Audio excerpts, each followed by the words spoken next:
Before I begin, I have a quick question for you. How many of you can recall our hottest year on record? It might feel like every year is breaking new records, and that's because the world is facing some of the biggest challenges in history. Hi, I'm Aarohi, and I'm in the 5th grade. Today, I'll be telling you about how collaboration is the key in tackling those big and scary issues.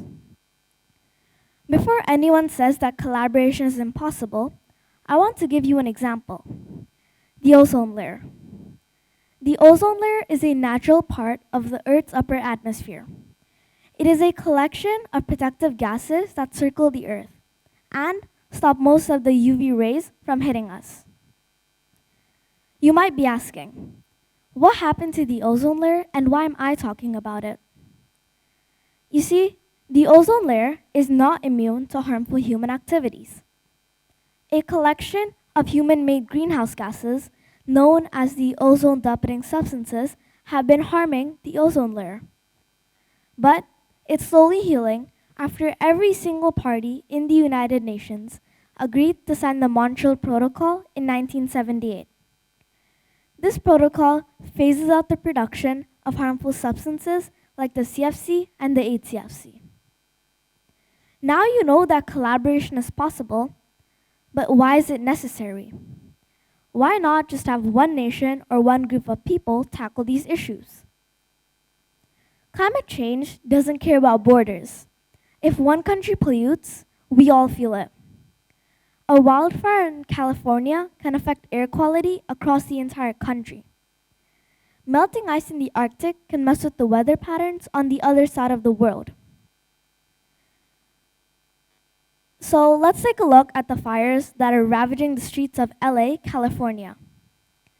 These fires began on the 7th of January 2025 and have taken out basically the entire city.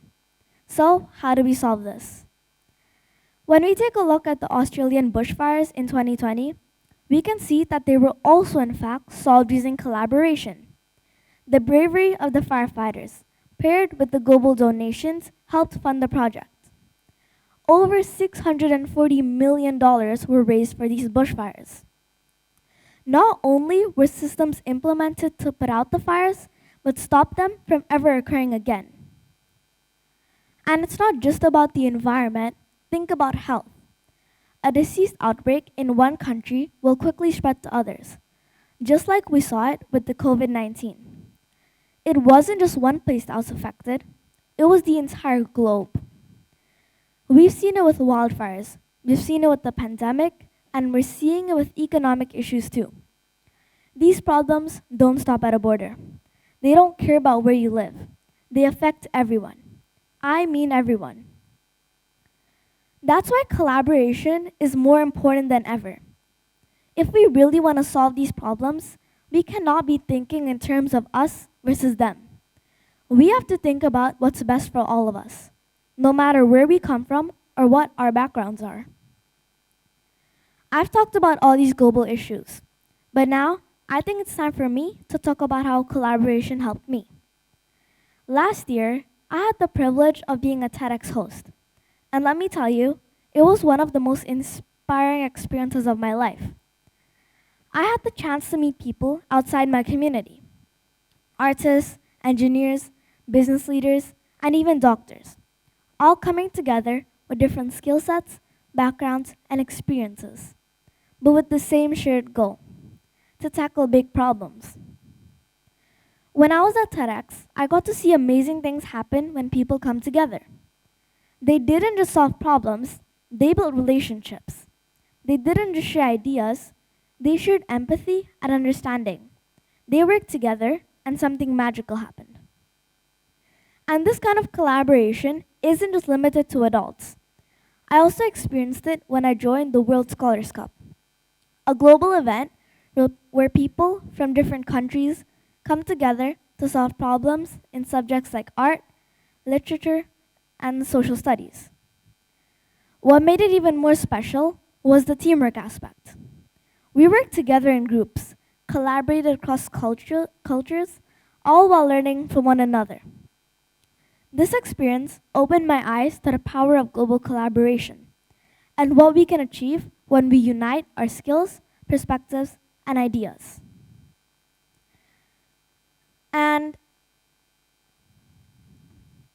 for example, after the 2010 Haiti earthquake or the recent floods in Pakistan, the world didn't just wait for one government to solve the problems. No. Countries, businesses, and everyday people jumped in, all sending money, supplies, and medical aid. And what happened? They didn't just fix the immediate crisis, they laid the groundwork for something bigger and something stronger. Let's be real. This all does seem too good to be true. We still face challenges, like at school. I learned so many cool things. I help my classmates and I collaborate with them. But there's still challenges that we can all face. Sometimes people just don't understand the struggles of others because we come from different backgrounds. It's like when someone new joins the class and they don't speak the same language as you or do the same things as you. And that can make it hard to connect. But history has shown us, despite these challenges, collaboration works. Think about the United Nations. It's far from perfect, but it has been a global cooperation on peace, security, and humanitarian effort for decades. And the Paris Climate Agreement. This is where people set aside their differences and work together to face one of the biggest challenges we see today, climate change. At the heart of this collaboration is one thing: empathy. To collaborate globally, we have to care about more than just the struggles of our own. We have to see the connection between a drought in Africa, a hurricane in the US, and a flood in Asia. When we see this, we realize that we're all in this together. And the more we care, the more we're willing to act. The Global Fund, for example, this is a partnership that unites governments and private partners to fight diseases like HIV, malaria, and tuberculosis. Together, they've saved millions of lives. Millions, that's a big number. This isn't just about technology or expertise. It's about coming together because we care about the well-being of others. That's the essence of global collaboration. It isn't about thinking ourselves as separate. It's about coming together to build resilient and empowered communities. And that's why we join forces, to make the world a better place, not just for today, but for tomorrow too.